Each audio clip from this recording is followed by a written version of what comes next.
joined this morning by Hamish Adams, the CEO of Athletics Ireland, to talk about the new strategic plan which the organisation has produced. You're very welcome back to Sport for Business, Hamish. Thanks, Rob. Great to be here and great to share such a good story with you. We're very, very excited to launch this new plan, and we believe we've really set ourselves some stretch goals and given ourselves a really good roadmap for the future. It certainly is. It runs from 21 to 26 with a couple of little stretch points out to 28 as well. What was the thinking behind getting this done now, and how important is it for the organisation over the coming years? Actually, we're a little bit behind schedule, really, Rob. Due to COVID, we would have liked to have launched this time last year with the plan, but the turmoil of COVID, which we're all very, very aware of, delayed us. And but I believe we did the right thing. We took our time. We engaged, widely consulted with internally and externally within our membership, and worked together with Maeve Buckley, our consultant, and a working group made up of our president, deputy president, 3 staff members, including myself, and a chair of our coaching and development committee. And I believe we've come up with a really, really basic, simple, and effective document. And I'm a great believer that there is an art form in keeping things simple, and I think we've achieved that here. It's more of 100 meters than a marathon, certainly, in terms of the length of time it will take you to get through it. But just like the 100 meters, every word counts.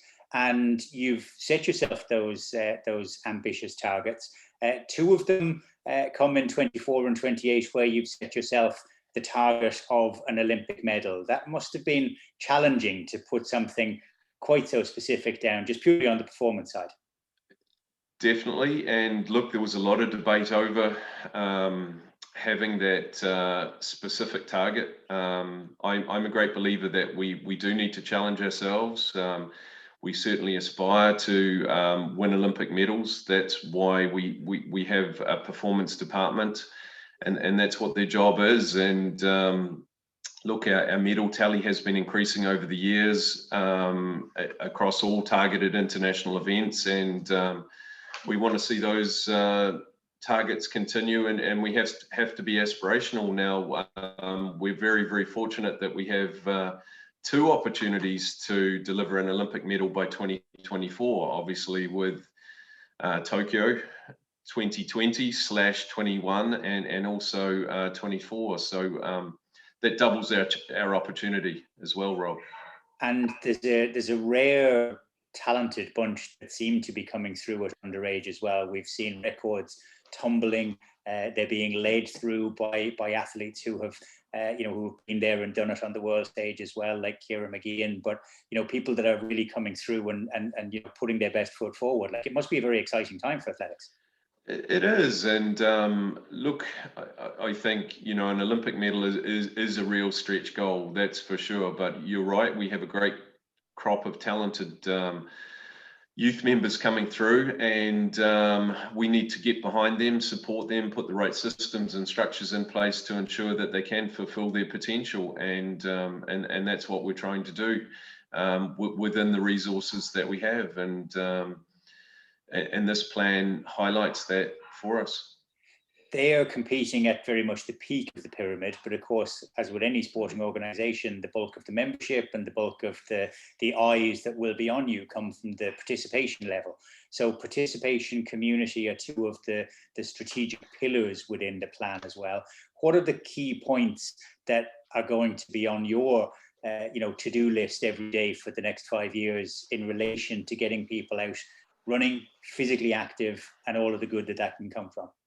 Yeah, well, look, I think, we have the plan now. We've put the hard work in there, but the real work starts now. It comes from the operational plans, the strategies in terms of how do we deliver those extra numbers in participation, those extra number of clubs in our community.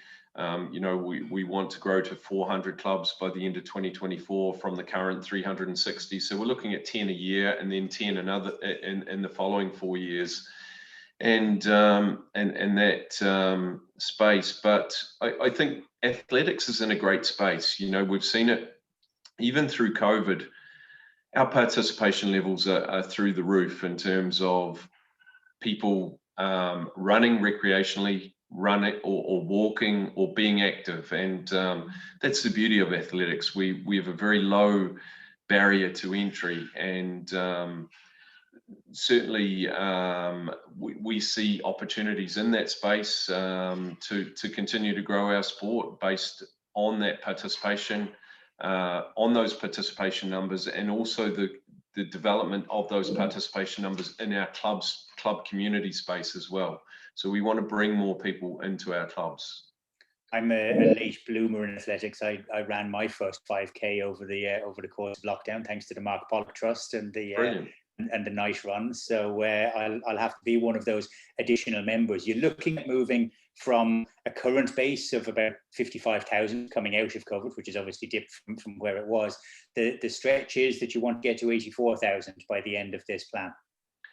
That's right. So that's by the end of 2028, we want to get to 84,000. Now, like you say, that's a big stretch. That's almost 30,000 from where we were at the end of last year. But look, last year was the first time that we had stopped growing as an organization in terms of membership. Up at the end of 2019, we were at 63,000 members, and so 2020 we took a dip to 55,000. Look, who knows where we'll end up this year. We've budgeted on 45,000, and we're tracking on target for that. But we'd like to think that if we get back to activity and competition is the lifeblood of our clubs, then we can quickly get back to where we were. But the 84,000 we believe is sustainable through the growth in the number of clubs, because our club numbers have actually stagnated. But there's certain areas, especially Dublin, which are underrepresented in terms of clubs, and we need to facilitate more support for clubs to form in Dublin due to the population base, obviously. Sure. We carried a report earlier on this week about the coming out of the UK. It was commissioned by Parkrun, looking at the infinitesimal chances of actually catching COVID from running, and even on the start line, that it was going to be virtually impossible to actually sort of contract it. That kind of evidence, I'm sure, is forming a part of the continuing conversation you have with government and Sport Ireland. It is, and look, there was a number of reports have come out of Japan, and even pre-Christmas, and we've submitted them to government, again emphasising the safety of outdoor events and running events. And look, we all want to return to our sports as quickly as possible, but we also fully appreciate the dangers and the difficulties that government have. So I appreciate it is a really, really difficult time, and especially the unwinding and relaxation of the COVID restrictions. Look, it would be easy for government to unwind them quickly, but again, we don't want to be back where we were in January. So I feel for them, even though I'm knocking on the door saying, give us more opportunity to facilitate sport to our community. Well, we'll need to do the right thing, but at the right time. One of the other areas that you mentioned in the strategic plan is the level of self-generated funding which you want to rise. Obviously, from a sport for business perspective, that's something that's in our wheelhouse, so to speak. Whereabouts are you at the moment in that, and where do you feel as though the opportunity lies to actually increase it to 60%, the figure? That's right, Rob, and believe it or not, we've consistently been close or above 60% until COVID hit. So 2020, our revenue dropped below 50% for the first time for many years. So we were down at 49% of revenue was self-generated from sponsors, members, club affiliates, our recreational programs, etc. So we've become very dependent on the government support we're receiving from the department and through Sport Island, and we're very, very grateful for it. But we believe that once we exit the COVID restrictions, we can quickly get back to generating money. We have a division that runs recreational running events. We own and manage 20 events throughout the year. And we also have a number of ideas and are working towards technology development in that space, and we believe that that will provide additional income streams for us in the years to come, around databases, holding results in terms of additional options for members to avail of there, and for non-members as well, taking part in many of the Athletics Island club events, etc.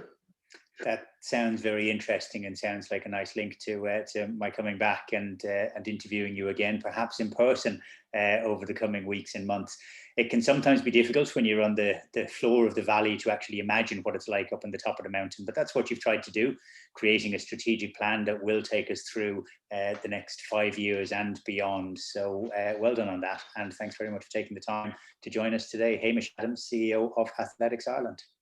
Thanks very much, Rob.